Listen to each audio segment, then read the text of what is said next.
am back, and I am going to tell you sometimes the sun comes out when you don't want it to and you freak out a little bit, but that's okay. Don't worry, I have some tips for you that are hopefully going to help you if you are shooting on a cloudy day and then all of a sudden, crap, the sun just came out and I don't know what to do with this camera. So first of all, the best thing to do really is make sure you're shooting in golden hour, okay? Golden hour is, they call it golden hour because that is when the sun is the softest. Everything is nice and even. There's no harsh shadows. There's no crazy like bags under your eyes or like crazy sun leaking into your camera. So make sure you're shooting an hour before the sun sets or an hour before the sun rises. Is that right? No, I always get that wrong. Sorry. Make sure you're shooting an hour before the sun sets or an hour after the sun rises. I was gonna say, if you have to shoot before the sun rises, it might be a little too dark. Now, you can stretch that to 2 hours. So a lot of times if the sun's setting, say at like 6 o'clock, you can start your session at 4 o'clock.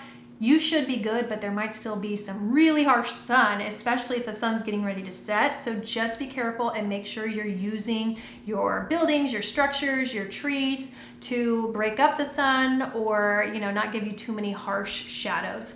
Now, another thing to do is to make sure you are using a reflector.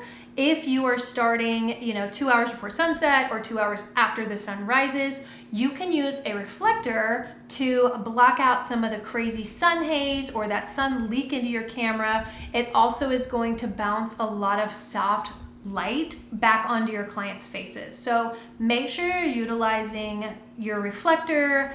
I have a huge reflector I can give you. It's on my Amazon list. If you go on, click on the button under this and you can go see it. It's really, really big. But we've used it so many times just to block out the sun.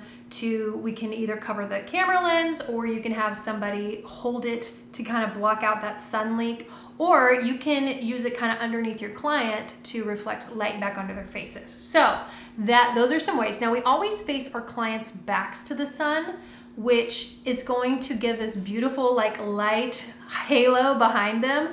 But sometimes when the sun is low enough, you're going to get this really orangey light coming in. So you want to make sure you're using trees to break it up or use building or structures to kind of diffuse that light so it's nice and even and you're not getting crazy shadows on your clients. So there's another way that you can shoot on sunny days, and sometimes you don't have a choice. And this is kind of what happened to us, and that's why I want to share it with you. So if we were shooting a wedding at 3 o'clock and maybe it was cloudy outside, maybe it wasn't cloudy, but we would freak out because sometimes these venues would face our clients' faces. Not all of them like were facing the sun, but as the bridesmaids were coming down the aisle, their faces were full sun. So we have everybody else in the shade and a nice backdrop because the backlight is really, really gorgeous. But the people coming out, their faces were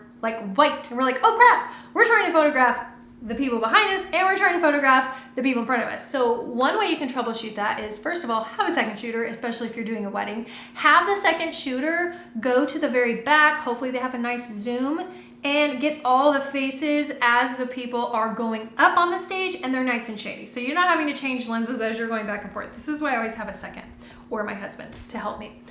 But for those of you that are like me, that are sitting down low, getting all of those bridesmaids coming out, you're gonna have to figure something out because their faces are white at this point. Like the sun is blaring on them. So my first suggestion would be go down as low as possible on your ISO. And I would make sure you have these buttons like fast, quick buttons, and that could be another video. But make sure you have it where you can quickly change your ISO. One of these buttons turns my ISO up and down. So I'm gonna turn my ISO as low as it goes, okay? Without it being on auto, I have it ISO 100. Now, I always keep my f-stops pretty low. So if it's a situation where bridesmaids are coming out, I still want a nice backdrop. I still want them to be in focus and a little bit of the background to be in blur. So you can turn up your aperture, but you probably don't wanna go too high. So I would say 2.8 at the highest. Now that sometimes is still gonna leave you with a very, very overexposed, bright picture, okay? So you definitely want to play with your shutter. Now, in the last video, I talked about having a shutter speed of at least 200 to 250 because the lower you go on your shutter, the more blur you're gonna get, but it'll be brighter. So you still want not blurry pictures. I mean, people are walking out, you want faces clear. So you still want that shutter to be around 200 to 250 at least. But on a sunny day, you're gonna have to bump that up even higher to make your exposure darker. Okay, so does that make sense? Sometimes I bump my shutter all the way up to the 2000s or a little bit below, like the 1600s. And I know that sounds crazy, but not only do you get a super clear picture, but it's not overexposed where people's faces are white. So you can turn that up higher to get a lower exposure to make sure you're getting everything evenly exposed and properly exposed where you're not going too high or too low. So play with that at your next, well, don't play with it at your photo session. Play with it with one of your kids or your dog or someone. Go outside on a super sunny day. Go ahead and put your ISO at the lowest setting, like at 100. Put your f-stop. If you have a box lens, you can put it like at 3.5, the lowest it goes, okay? And then your aperture on a nicer lens, you can go as low as it goes. So 2.0, 1.4, and then play with your shutter, okay? So go higher on your shutter to get a darker exposure. Now, let's talk about white balance, okay? So if you're in Kelvin, which I highly recommend learning Kelvin, okay? The higher the Kelvin goes, like this one's at 5800. I don't know if you guys can see that. So that's gonna be a pretty warm picture.